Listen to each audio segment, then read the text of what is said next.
Fala pessoal, eu sou o professor Marcelo e este é o canal Resenha Forense. Estamos no nosso curso forense. Estamos no nosso curso de processo penal e eu estou na minha saga de gravar sempre, né? Aula 4. Aula 4. Eu sei que eu lhes havia prometido um roteiro didático e claro, e não tão profundo, talvez. Não, profundo sim, mas não tão árduo de competência criminal. E por mais que eu tente ser muito objetivo, e assim, é ridiculamente objetivo o nosso material, não tem jeito. É uma matéria grande que toma tempo. Então a gente vai ficar ainda algumas aulas aqui falando de competência, tá? Mas fiquem tranquilos que eu vou manter sempre essa proposta didática. Então a gente está na aula 4, e se você quiser o material, como sempre, o link está na descrição do vídeo. Este link te leva para um grupo, e lá no grupo eu sempre posto o PDF atualizado, beleza? Maravilha. Curta o vídeo, por favor, inscreva-se no canal, você não faz a ideia da diferença e de quanto isso me ajuda, tá? E ajuda o canal também, enfim. Então, indique para um amigo, peça para o seu amigo se inscrever também. A gente está perto aí dos 20 mil inscritos e, enfim, o meu canal acaba sendo o meu ganha-pão também, né? Eu trabalho com isso aqui. Muito bem. A gente está no item 3.2 do material. Só recapitulando rapidinho. Eu lhes havia passado um roteiro analítico, didático, de como identificar a competência criminal. Esse roteiro tem 4 passos. Identificar a justiça competente, se especial ou comum. Ao identificar eventualmente uma justiça comum, ou muitas vezes a justiça comum, a gente tem que saber se é a justiça federal ou estadual. A gente começa a estudar isso aqui hoje. Depois o território e depois a vara, né? Mais ou menos isso. Então a gente vai começar o estudo do segundo passo hoje. Não vai acabar hoje e provavelmente não vai acabar já no próximo vídeo. A gente vai ficar uns 2 ou 3 vídeos só no item 3.2, beleza? Mas sempre muito didático e claro. Então, ó, item 3.2 do nosso material. Então, é só achar lá no PDF. Onde que está o 3.2? Vai rolando as folhas ou dá um Ctrl F e coloca isso que eu vou escrever aqui, ó. Segundo passo. Segundo passo. 2 pontos. Se for da justiça comum, se for da justiça comum, vírgula, se for da justiça comum, é necessário verificar,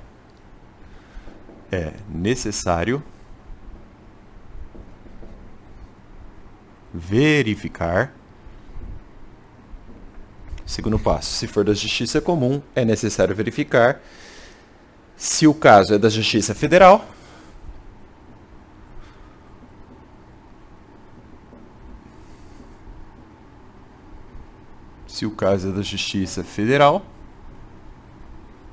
ou da Justiça Estadual. Então, a gente tem que saber, nesse segundo passo, se vai ser da Justiça Federal ou da Justiça Estadual. De antemão, diga-se já. Você tem, mesmo que você queira um concurso para um cargo estadual, instintivamente você já sabe o que é estadual, mas assim, você tem que conhecer o que é federal. Porque o critério da estadual é residual. Tudo que não for da Justiça Federal na Justiça Comum será da Justiça Estadual. Então, você tem que estudar, tá? Não tem jeito.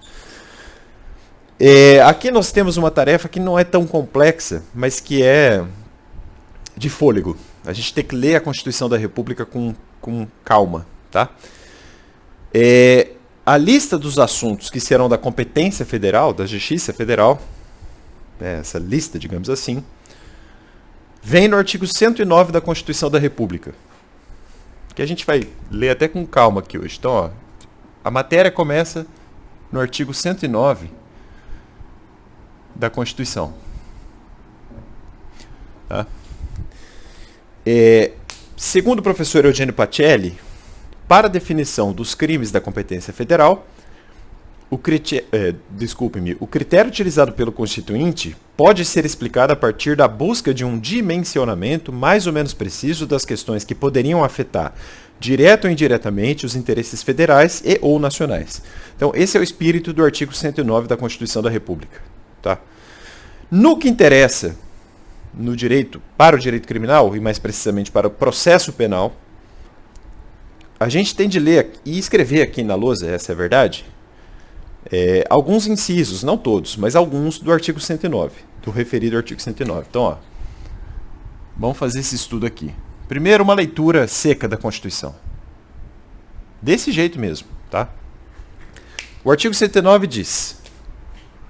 Artigo 109. Aos juízes federais compete... Aos juízes federais compete... Dois pontos. Aos juízes federais compete... Aliás, dois pontos não. Compete processar e julgar. Aos juízes federais compete processar e julgar. Dois pontos. Aí, bom, se você está com o vadimeco aí na mão, ou com a Constituição, ou mesmo no site do Planalto, você vai ver que começa com incisos, enfim. Então, eu já vou botar os 3 pontinhos aqui, porque não me interessa agora inciso 1, nem inciso 2 e nem inciso 3. Não me interessam, melhor dizendo, no plural, esses 3 incisos. A gente começa a especular melhor a matéria aqui, ó, nesse primeiro inciso de relevante. O primeiro inciso com mais relevância aqui é o inciso 4º. O inciso 4º diz: os crimes políticos, e aí eu não vou colocar ipsis literis, tá? Eu vou rolar. Então, ó, crimes políticos, os crimes políticos e as infrações penais praticadas em detrimento. Aí vou abrir outra coisa aqui, ó, infrações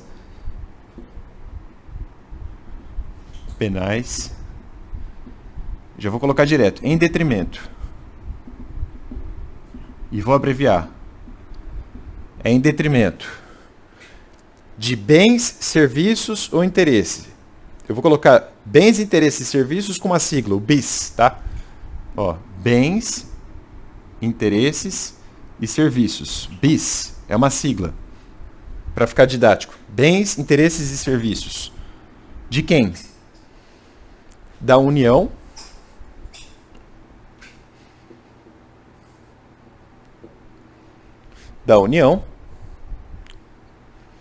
vou abrir até chave aqui, ó, ou suas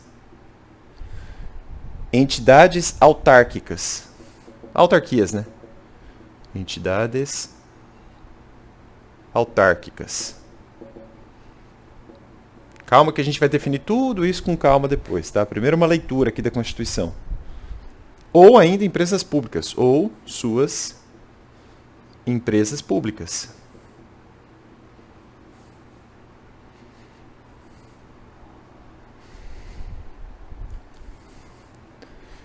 Então, relendo aqui, ó, inciso 4, crimes políticos, infrações, e ainda, né? Ou infrações penais em detrimento de bens, interesses e serviços da União, ou suas entidades autárquicas, ou suas empresas públicas. Nem sei porque que eu botei o parêntese aqui.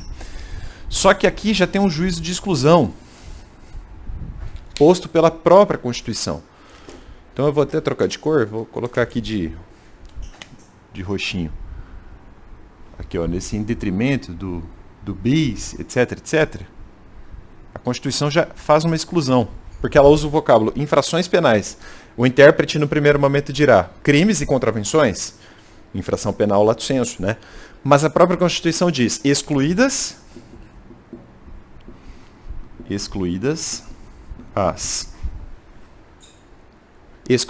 as contravenções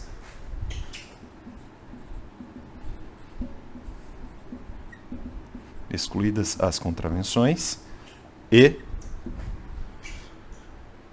ressalvada a competência da Justiça Militar e da Justiça Eleitoral.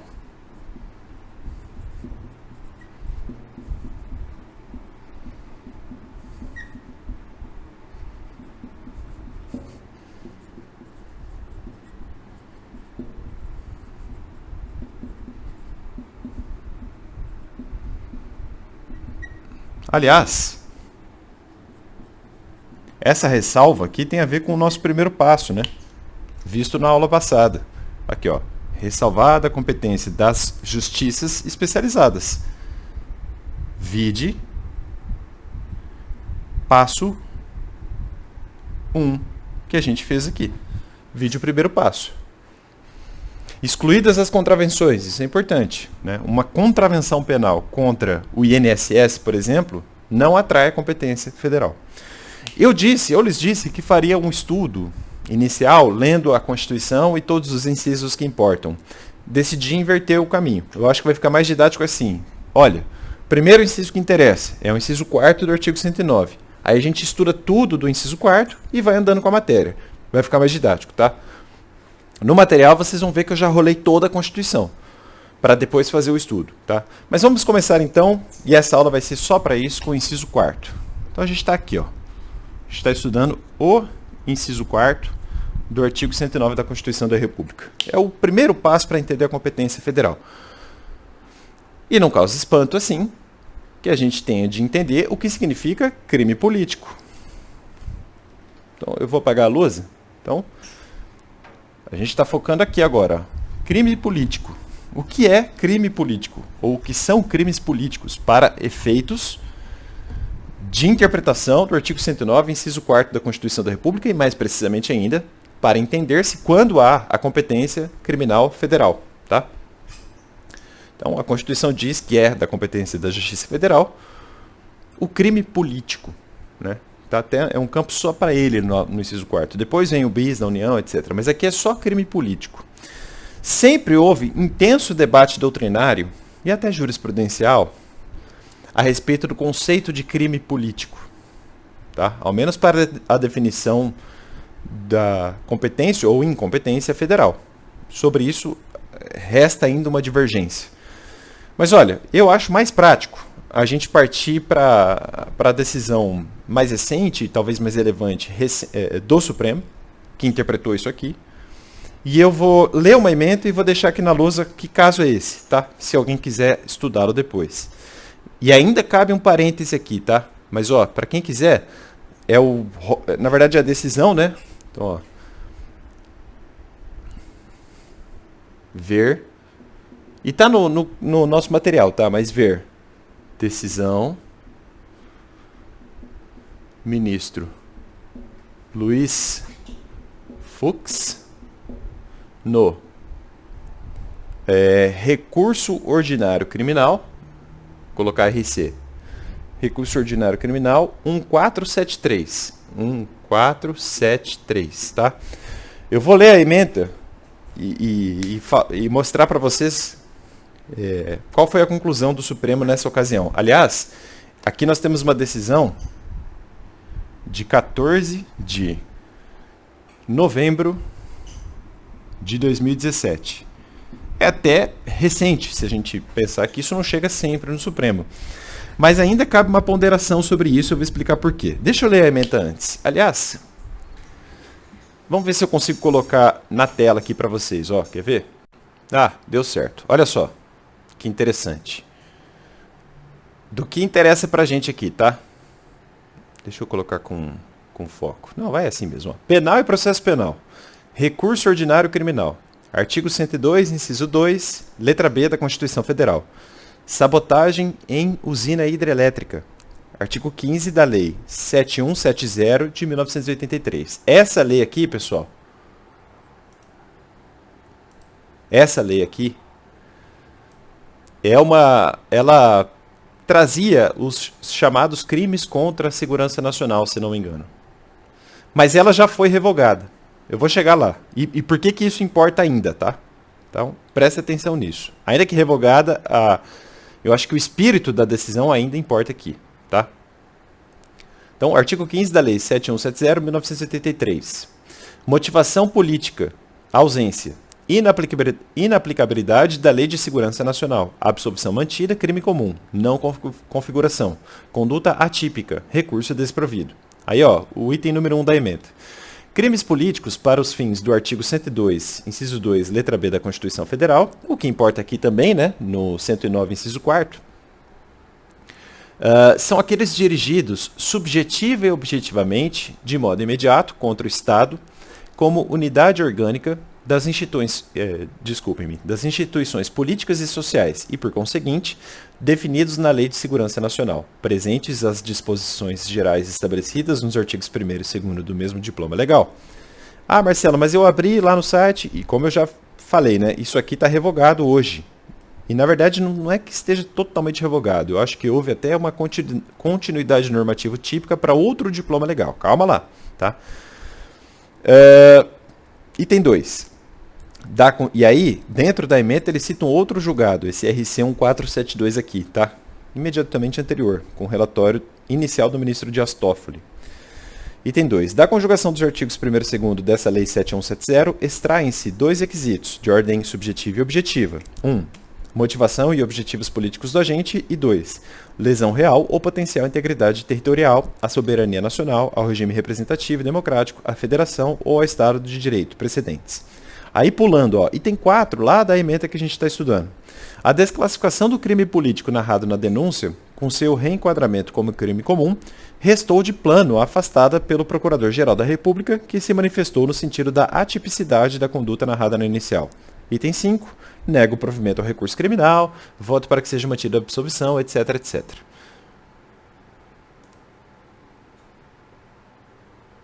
Espera lá, deixa eu voltar a tela aqui para mim. Voltando. Então, vejam que não é nenhuma ementa de competência criminal, né? É um caso até julgando a própria tipicidade ou atipicidade da conduta. Mas o que importa naquele julgado é entender o conteúdo material e típico de um crime político, né? E a doutrina discutia, mas esse crime político tem um enviesamento interpretativo, a gente precisa entender que tem um plus ali, ou é aquilo que o tipo de se é que é político? Vocês entendem que havia essa discussão? E prevalece, ou vem prevalecendo, como a gente viu aqui na decisão do Supremo, que o chamado crime político, capaz então de atrair a competência criminal federal, seria um delito contra a segurança nacional e ou contra a ordem política e social, tal como sinalizava o artigo 1º daquela Lei Federal 7170 de 1983. Mas olha só que interessante. Essa Lei 7170 de 1983 foi revogada. Não é que foi revogada, formalmente ela foi revogada pela Lei 14.197 de 2021. O que essa Lei 14.197 de 2021 fez? E, portanto, posterior à decisão do Supremo? Bom, ela revogou formalmente a totalidade da Lei 7170, como eu já falei, e acabou jogando os tipos, ou criando tipos, forjando formalmente tipos lá no Código Penal. Então, se vocês abrirem o Código Penal, CP, artigos. Hoje no CP você vai encontrar um conjunto de dispositivos, aqui ó, 359, tracinho 1, A, 359, tracinho R. 1 ou A aqui, enfim, mas tá, eu acho que é 1 mesmo. Então vocês vão encontrar esses vários artigos aí. Se for 35A aqui eu estou equivocado, deixa eu conferir isso já, só um minuto. É isso mesmo, pessoal. Começa no 359-I, tá? E vai até o 359-R. Aqui nós temos um conjunto de tipos. Então, isso aqui, se vocês olharem os capítulos, né? Aquilo que vem em cima, vocês vão encontrar ali, os crimes contra o Estado Democrático de Direito. E aí tem esses tipos aqui. Na minha opinião, se a gente atualizar o entendimento anterior do Supremo, eu acho que aqui a gente tem competência federal. Minha opinião, tá? Tendo que as coisas vão se passar assim. Ainda que um salto interpretativo seja importante aqui para que a gente entenda o espírito da lei. Abstraída toda e qualquer crítica que a gente possa ter a essa lei, enfim, eu estou tentando mostrar só o que importa aqui agora, tá? Dentro desse ponto aqui, ó, ainda, crime político, tem outra coisa interessante, né? Para atrair ou não a competência federal. Eu vou colocar uma OBS aqui para vocês. Então, ó, observação. Genocídio. O genocídio é considerado crime político. É considerado crime político. Embora o bem jurídico tutelado não seja propriamente a estabilidade política, enfim, isso é uma convenção normativa, tá? Onde está isso? O fundamento desse entendimento aqui, ó. E se é crime político, é federal, tá? E ainda vou mostrar a decisão do Supremo nesse sentido. É a Convenção para a Prevenção e a repressão do crime de genocídio. E a repressão do crime de genocídio. Isso aqui foi aprovado em Paris, em 11/12/1948, em Paris, na terceira sessão da Assembleia Geral das Nações Unidas, tá? E internamente, no nosso direito brasileiro, o presidente Getúlio Vargas acabou absorvendo. Então a gente tem um decreto assinado por Getúlio Vargas, que naquela ocasião, naquela estrutura constitucional, sinalizava a absorção legislativa disso. Se vocês quiserem ler lá no site do Planalto, é o decreto 30822. 30822 de 1952. E isso aqui ainda vocês precisam ter um cuidado. Se é para entender só isso, nem abra para ler, porque vai te confundir. A redação que nos faz concluir isso é confusa, porque ela fala assim, no artigo 7º, não serão considerados crimes políticos para efeito de extradição. Então, crimes de genocídio não serão considerados crimes políticos para efeitos de extradição. Fica parecendo que não são crimes políticos. São. Só não serão para a análise de para análise de eventual pedido de extradição por uma nação estrangeira. Tá? Aliás, confirma essa minha hipótese interpretativa aqui, uma decisão do próprio Supremo. Quem quiser, ó, STF, recurso extraordinário 351.487, 351.487-3 de Roraima. Relatório do ministro César Peluso, decisão de agosto de 2006, tá? E aqui foi interessante, o Supremo falou, olha, é da Justiça Federal, então você usa isso aqui, né, o 109, inciso 4º, porque é um crime político, reconheço isso, e lá acabou sendo júri, mas não porque o genocídio é crime de júri, é porque havia conexão entre homicídio e genocídio, e aí tem a força atrativa do júri, como a gente vai estudar mais tarde na conexão e continência, certo? Interessante, se vocês abrirem a ementa, cuidado, porque aí você joga no teu material e pensa, genocídio é júri, não necessariamente, né? Ali pesou a conexão, mas é federal. E foi um júri federal. Interessante isso. Tá? Maravilha. Eu vou avançar ainda no estudo do inciso 4º, do 109. Está superado a questão do crime político. Né? Mas olha, quer saber? Para ficar didático, eu vou quebrar, volto na próxima aula para continuar estudando com vocês o artigo 109, inciso 4º da Constituição da República e, portanto, a competência federal. Eu acho que o estudo de competência criminal, eu acho que é melhor a gente ir devagarinho assim, massageando bem a matéria e sem pesar demais para o aluno, né? E aí você vai entendendo lenta e gradualmente o que consta da legislação, da Constituição, enfim, tá? Um abraço, pessoal. Volto amanhã. Tchau, tchau.